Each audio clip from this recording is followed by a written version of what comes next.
Prediction mula kay Madam Rudy Baldwin. Nasa sa inyo na po kung ano magiging pananaw ninyo. Nueva Ecija Vision. Mega taga Nueva Ecija, nakita ko sa vision ko ang 4 na aksidente sa bus na mangyayari pa lamang. Ang 2 bus ay nahulog ito sa bangin at may nakita akong nasawi sa aksidenteng ito. Ang taga Nueva Ecija, ito ay mangyayari pa lamang. Ang 2 bus ay sumalpok, ang isa at ang isa naman bigla itong bumangga sa gilid at nagapoy. Mga taga Nueva Ecija, gaya ng mga napost kung mga vision na nangyari na, ito ay mangyayari pa lamang ngunit mas malala po ito na nakita ko sa vision ko kumpara sa mga nakaraang vision. Mga taga Nueva Ecija, huwag po kayo matakot sa mga vision ko. Ito po ay babala lamang. Nasa inyo pa din kung ito ay paniwalaan ninyo o hindi. Lagi po natin tandaan na kaya may babala. Dahil gustong ipaalam ng Diyos ang mga pangyayari na masama upang tayo ay makapag-ingat. Hindi man siya bumaba sa lupa pero ipinarating niya sa atin ang magkababala dahil ganun niya tayo kamahal. Kung maalala niyo kay Noah, ganun din. Yan, nasa inyo pa din. Naman kung paniwalaan ninyo o hindi.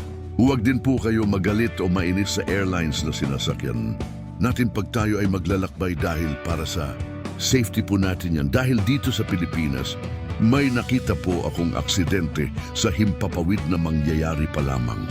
Dapat palagi po tayo magdasal pag tayo ay pumalaot. Man umapa himpapawid, maraming mahabang kidlat ang mangyayari pa lamang at may mga nasawi po dito.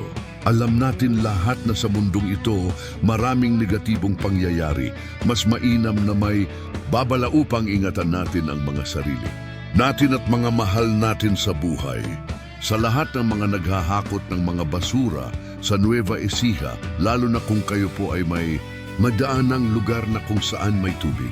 May aksidente pong nangyari na kung saan may mga buhay na nadamay. Maging maingat lamang sa pagmamaneho. Meron na namang tulay akong nakita na guguho. Ito ay mangyayari pa lamang. Ulitin, ko po isang bridge na naman ang guguho. Maging maingat lamang ang lahat. May nakita po ako sa vision ko na isang sasakyan na sumalpok sa isang bakery sa Nueva Ecija at may isa pang sumalpok mismo sa gas station. Isa sa mga driver dito ay nawalan ng preno at ang isa ay nawalan ng malay ang driver. Suriin ng mabuti ang sasakyan bago ito gamitin at mahalaga na ang driver kung may karamdaman. Sundin ang payo ng doktor. Lalo na kung masama ang pakiramdam, huwag muna bumiyahe upang ang aksidente ay maiwasan. May sunog at aksidente na hindi. Kalayuan sa airport, may isang pwesto sa loob ng airport akong nakita na masusunog pa. Lamang isa ang Nueva Ecija na makakaranas ng matinding calamity sa panahon ng bagyo at lindol.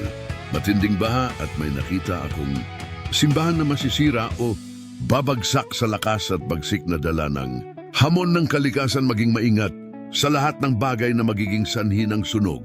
Lagi lamang po natin tandaan na ang Diyos ang makapangyarihan sa lahat at huwag po tayo makalimot na manalangin. Magdasal po tayo palagi.